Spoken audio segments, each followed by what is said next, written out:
दोस्तों, आप देख रहे हैं रीताशीष रहस्य रितम के साथ। आज की कहानी में आगे बढ़ने से पहले अगर आपने हमारे चैनल को सब्सक्राइब नहीं किया है तो कर दें और पास बेल आइकन भी जरूर दबा दें। दोस्तों, अगर आपके पास भी कोई कहानी है तो हमें जरूर शेयर करें हमारे इंस्टाग्राम आईडी पर। इंस्टाग्राम आईडी है रीताशीष_रहस्य, जिसका लिंक डिस्क्रिप्शन में है। तो बढ़ते हैं आज की कहानी की ओर।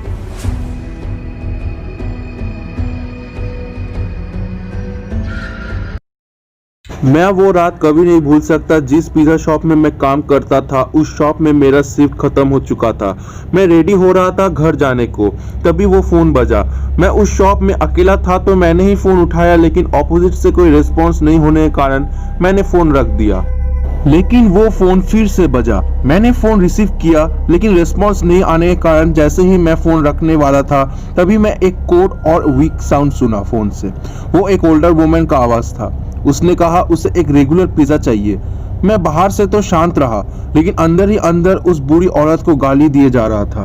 मैं शिफ्ट खत्म कर घर जाने ही वाला था कि वो कॉल आया। मैंने अपने बॉस से कहा कि कोई तो पिज़्ज़ा ऑर्डर कर रहा है, पर मेरे बॉस ने कहा तुम्हें पिज़्ज़ा डिलीवरी करना होगा। पहले तो मैं अपसेट हुआ, लेकिन मैंने ये डिलीवरी के लिए राजी हो गया क्योंकि मुझे इसका टिप भी मिलेगा और मैंने सुना था कि बूढ़े लोग अच्छा टिप देते हैं। तो मैंने एड्रेस नोट डाउन किया और मैंने कहा कि वहाँ मैं जल्दी आ जाऊँगा। लेकिन उस बुरी औरत ने पहले ही फोन कट कर दिया था। वो काफी स्ट्रेंज था और रूड था। मेरे बॉस ने पिज़्ज़ा डिलीवरी के बाद डायरेक्ट घर जाने को कहा क्योंकि मेरे आने तक तो पिज़्ज़ा शॉप बंद हो चुका होगा। मैं 11 बजे के पहले ही गाड़ी में बैठा और पिज़्ज़ा डिलीवरी के लिए निकल गया। दिया हुआ एड्रेस काफी शांत जगह पर था। जीपीएस लोकेशन के वजह से मैं उस घर के पास आके रुका। वो घर काफी सैंड और 1 फ्लोर का घर था। घर का सभी लाइटें बंद था। मैं एक्सपेक्ट कर रहा था कि शायद घर में कोई ना हो, लेकिन तब भी मैं पिज़्ज़ा लेके घर की तरफ गया। मैंने डोरबेल बजाया इसी होप में कि दिया गया हुआ एड्रेस गलत ना हो, लेकिन रिंग बजाने पर किसी ने आंसर नहीं किया। मैंने फिर से डोरबेल रिंग किया, लेकिन तब भी किसी ने आंसर नहीं दिया था। मैं वहां से निकलने ही वाला था कि मैंने अपना सर राइट में मुड़ाया तो मैंने देखा कि उस खिड़की में कोई खड़ा है।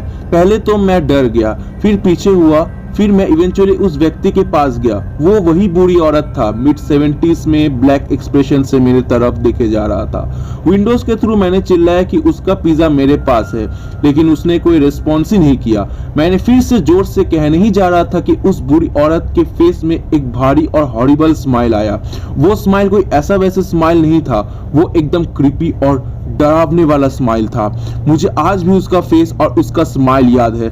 मैंने डिसाइड किया कि मुझे वहां से निकल जाना चाहिए, तो मैं वहां से निकल गया और अपने कार में जाकर बैठा।